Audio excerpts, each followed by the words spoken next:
गुरवे गौरचन्द्राय राधिकायै तदालये कृष्णाय कृष्णभक्ताय तद्भक्ताय नमो नमः।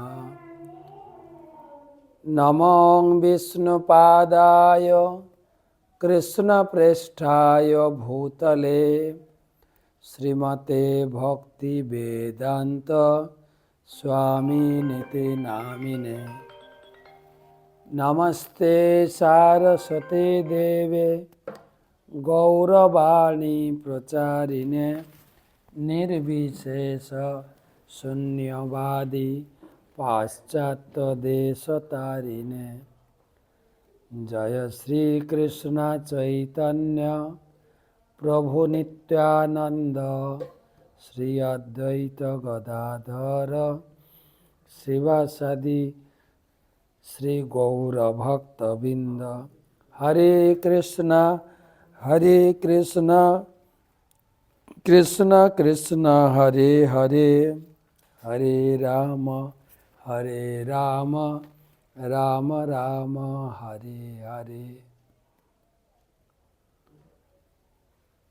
ओं नमो भगवते वासुदेवाय, ओं नमो भगवते वासुदेवाय, ओं नमो भगवते वासुदेवाय। नारायणं नमस्कृत्य नरं चैव नरोत्तमं देवीं सरस्वतीं व्यासं ततो जयम् उदीरयेत्। चिन्तामणिपकरसद्मसुकल्पवृक्ष लक्षाभितेषु सुरभिरभिपालयन्तं लक्ष्मीसहस्रशतसम्भ्रमसेव्यमानं गोविन्दमादिपुरुषं तमहं भजामि।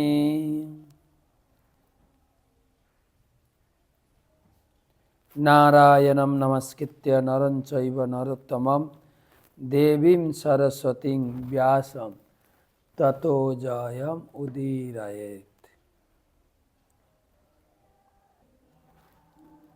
ग्रंथराज श्रीमद् भागवत महापुराण षष्ठ स्कंध द्वितीय अध्याय द्वाविंशति श्लोक।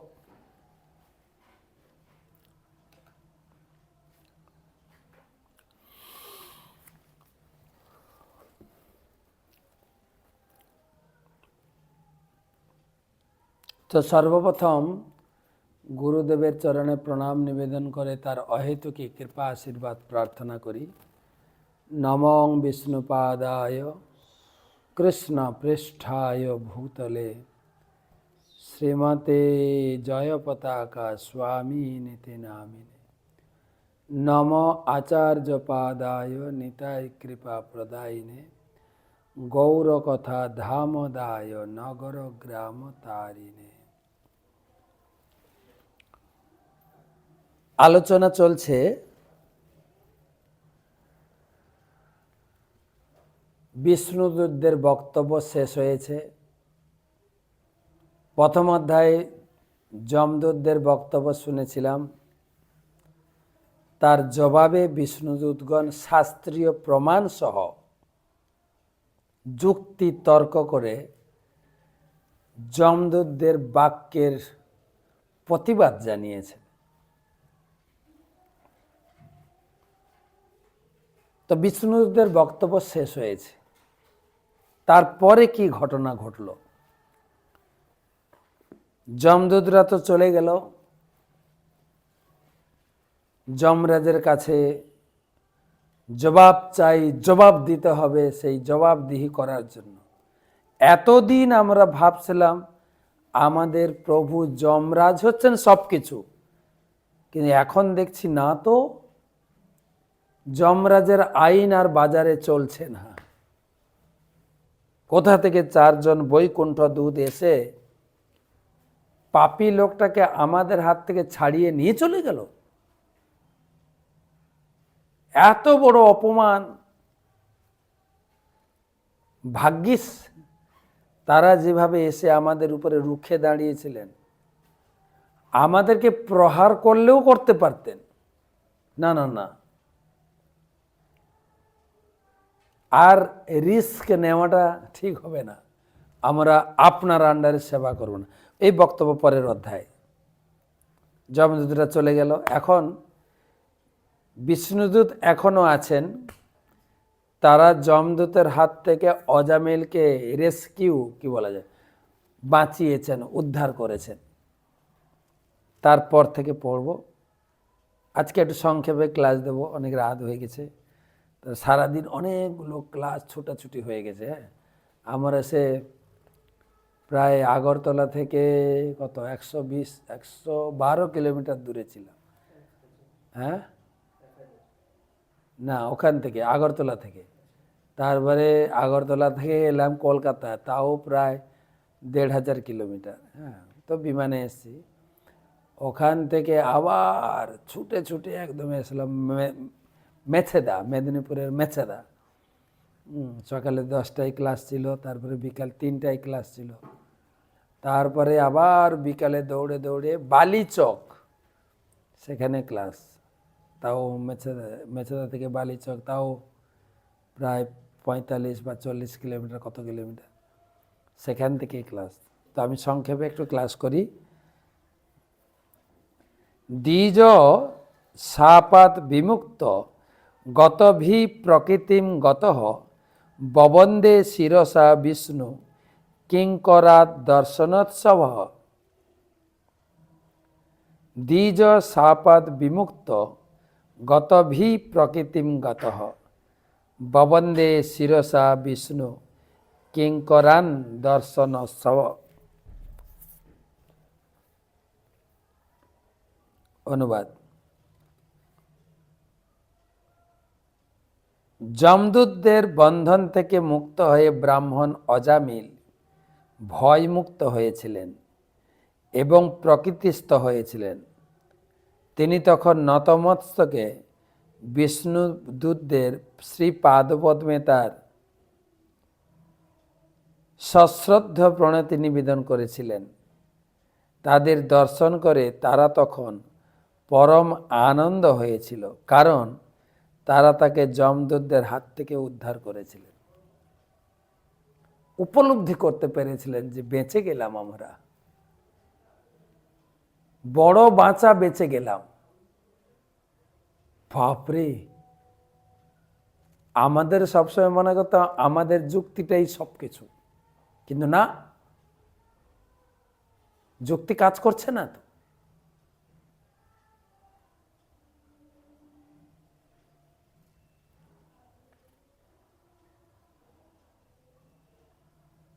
কি বাঁচা বেঁচে গেলেন। তখন অজামিল অত্যন্ত কৃতজ্ঞতা প্রকাশ। এইরকম লোক তো জগতে খুবই দুর্লভ, যে প্রকৃত মানুষের উপকার। মহাপ্রভুও চেয়েছেন, মানুষ প্রতিদিন নরকের দিকে দৌড়াচ্ছে, বাঁচাও বাঁচাও তাদের, বিশেষ করে ভারত ভূমিতে যাদের জন্ম হয়েছে, জন্ম সার্থক করি কর পর উপকার। আজকে সরকার থেকে আমাদের পাড়া পড়োশি সবাই লোকের উপকার করতে চাইছে। সরকার দেখুন, এই ভোগবাদে আরো উস্কানি দিচ্ছে, দেশে দেশে কসাইখানা খুলছে।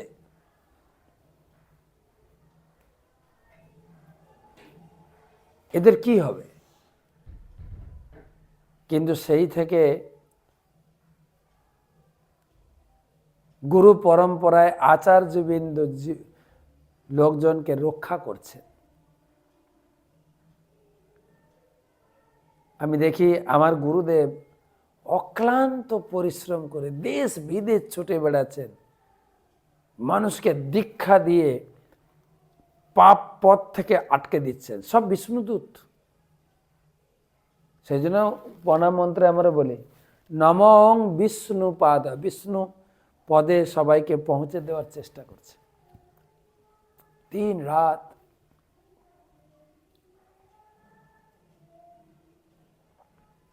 হাজার হাজার লাখো লাখো লোক চরণ পতিত হচ্ছে।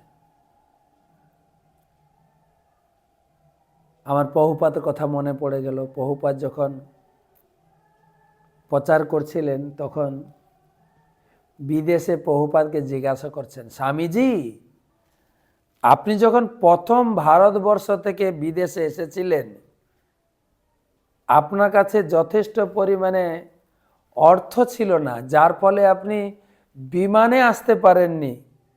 জলদূত জাহাজে করে 1 মাসের যাত্রা, যেখানে একদিনে পৌঁছানো যায় বিমানে খরচায়, বিমান টিকিট কেটে, সেখানে আপনি একটা মালবাহী জাহাজে করে 1 মাস ব্যাপী আপনার যাত্রা করে আপনি পৌঁছালেন। আর এখন দেখছি আপনি দেশ বিদেশ বিমানে করে দৌড়াচ্ছেন। তারা ইনডাইরেক্টভাবে বোঝাতে চেয়েছিলেন যে বিদেশে অনেক টাকা এসে টাকা সঞ্চয় করেছে। প্রভুপাদ তাদের ভাব বুঝে উত্তর দিয়েছিলেন, না না না না, আমি এসেছিলাম ঠিকই, জাহাজে করে এসেছিলাম, তোমাদের দেশে কৃষ্ণ ভক্তি প্রচার করব, কিন্তু আমি দেখতে পাচ্ছি তোমরা বিদেশিরা এত দ্রুত গতিতে নরকের দিকে দৌড়াচ্ছ। দিন রাত পাপ কাজে ছুটেই বেড়াচ্ছ, ধর্মকর্ম কিছু নেই। তাই তোমাদেরকে নরক থেকে বাঁচানোর জন্য আমি জাহাজে ছুটে ধরতে পারছি না, তো তাই তোমাদের সাথে সাথে আমি প্লেনে দৌড়াচ্ছি তোমাদের পিছনে। বিষ্ণুদূতদের কাজ। আর সেই প্রভুপাদের চরণে হাজার হাজার লোক আত্মসমর্পণ, তাদেরকে জীবন বাঁচিয়ে দিয়েছে।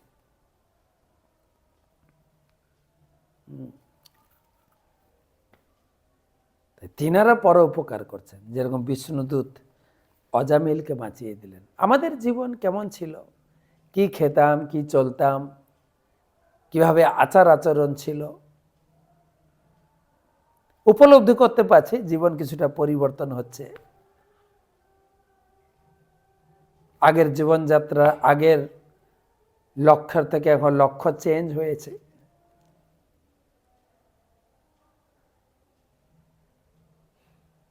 তো এ কেবল ভগবানের ভক্ত বিষ্ণুদূত তারাই এই কাজ করতে পারেন। ছিল ভক্তি সিদ্ধান্ত সরস্বতী ঠাকুর, ছিল প্রভুপাদ, তিনি বললেন যে অনন্ত কোটি হসপিটাল খোলা অপেক্ষা একটা জীবকে মায়ার গর্ত থেকে, পাপের জীবন থেকে ফিরিয়ে আনা মহত্তর কাজ। আর সেই সঙ্গে তিনিও বলেছেন যে একটা মানুষকে পাপময় জীবন থেকে রক্ষা করা কয়েক হাজার গ্যালন রক্ত খরচা করতে হবে।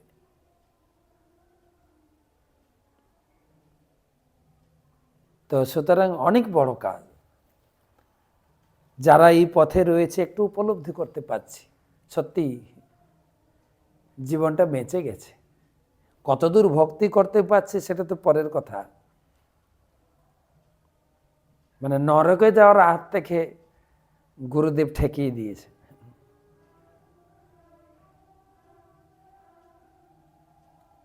আমরা মাঝে মাঝে আমাদের পরম পূজ্য শিল সুবক স্বামী গুরু মহারাজকে কৌতুক করে বলতেন, গুরু মহারাজ এতদিন মন্দিরে থাকলাম, কিছুই তো হলো না গুরু মহারাজ, একটু এগোচ্ছি বলে মনে হচ্ছে না তো? তখন শিল সুবক স্বামী গুরু মহারাজ বলছে, না রে, অবশ্যই অবশ্যই এগোচ্ছিস। শোন, ভগবানের কাছে পৌঁছানোটা অনেক বড় রাস্তা। তুই যদি এখান থেকে বিমানে করে 10 কিলোমিটার উপরে উঠে যাস, তাও আকাশের দিকে তাকাবি, দেখবি আকাশটা অনেকটা মনে হয় না যে কিছুটা এগিয়েছি। কিন্তু ভক্তি পথে এগিয়েছি কি না কি করে বুঝতে পারবো? যদি নিচের দিকে তাকাস, হ্যাঁ মাটি থেকে 10 কিলোমিটার উপরে উঠেছি। ঠিক সেই রকম তুই দেখ তোর বন্ধু বান্ধব, তাদের জীবনযাত্রা প্রণালী, তাদের জীবনযাত্রায় এগুলো নিজেরা পাপ বলে মনে করে না। মাছ মাংস খাওয়া, নেশা করা, অবৈধ সঙ্গটাকে পাপ বলে মনে করে না, কিন্তু তুই এটা বুঝতে পেরেছিস। আর জীবন পাপের দিকে চলমান জীবন রোধ করে দিয়েছেন গুরুদেব। এবারে উল্টো ভগবত দিকে যাত্রা। তো যাই হোক, বিষ্ণুদূতদের এই যে পরোপকার অজামিলের প্রতি, অজামিল কৃতজ্ঞতা প্রকাশ করছেন, প্রণাম করছেন, বারবার বারবার প্রণাম করছেন যে যে ভয়ঙ্কর বিপদ আমাদের সামনে ছিল, আমার সামনে ছিল, 3 জন যমদূত যম পাশে বেঁধে হিঁচড়ে নিয়ে যাচ্ছিল, সেখান থেকে বাঁচিয়ে দিয়েছে।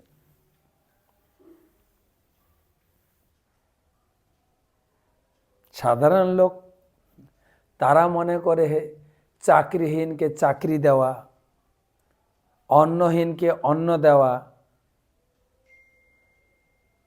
সেটাই মহত্তর কাজ। সেটা তো রাজনৈতিক নেতারাও করছে, ভোট পাওয়ার জন্য বাড়ি বাড়ি খাবার পৌঁছাচ্ছে। এই যে যত সব প্রকল্প, সেটা তো ভোট পাওয়ার জন্য, নিজের জন্য, পরের উপকার না, নিজের জন্য। মহাপ্রভু বলেছেন পর উপকার মানে তার জীবনটা পাপময় জীবন থেকে মোড় ঘুরিয়ে দাও,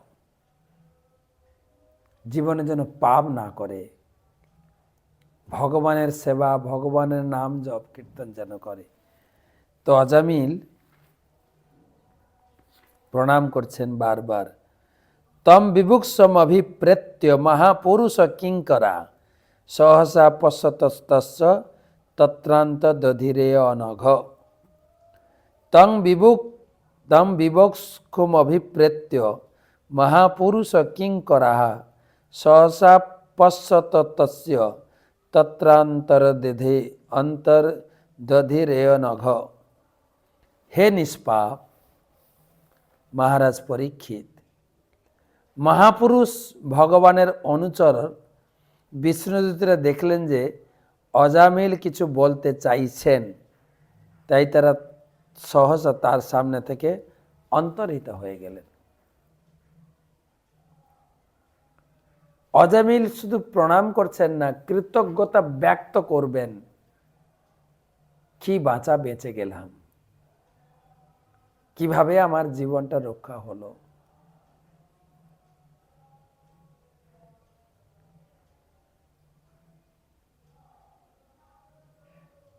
কিছু বলতে যাবেন, তখন এই 4 জন বিষ্ণুদূত অন্তর্ধান।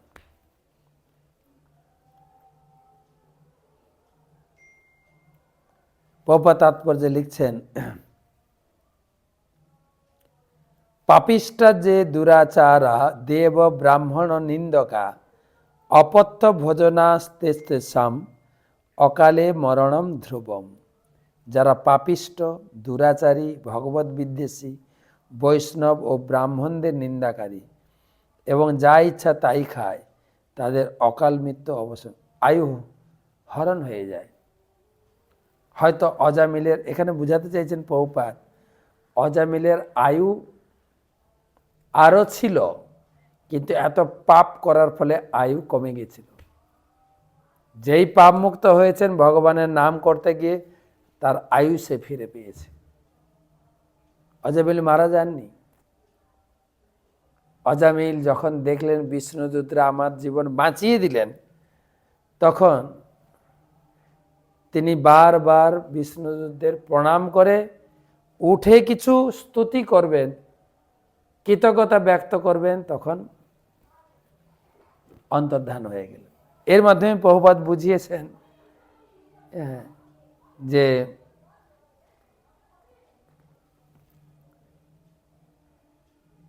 তাদের প্রতি আরও বা ভক্তির প্রতি আরও ঐকান্তিকতা বৃদ্ধি করার জন্য তারা সেখান থেকে অন্তর্ধান হয়েছিলেন, যার ফলে ভগবানের প্রতি আরও ভক্তিটা বৃদ্ধি করতে পারেন। যেরকম আমরা দেখি নারদমুনির ক্ষেত্রেও, নারদমুনি পূর্বজীবনে দাসীপুত্র ছিল, সে সাধু মহাত্মাদের সঙ্গ পেয়ে কীভাবে ধীরে ধীরে ভক্তির পথে এগিয়ে গেলেন, ধ্যানে বসে ভগবান তাকে দর্শন দিলেন, কি তৎক্ষণাৎ ভগবান অন্তর্ধান হয়ে গেলেন।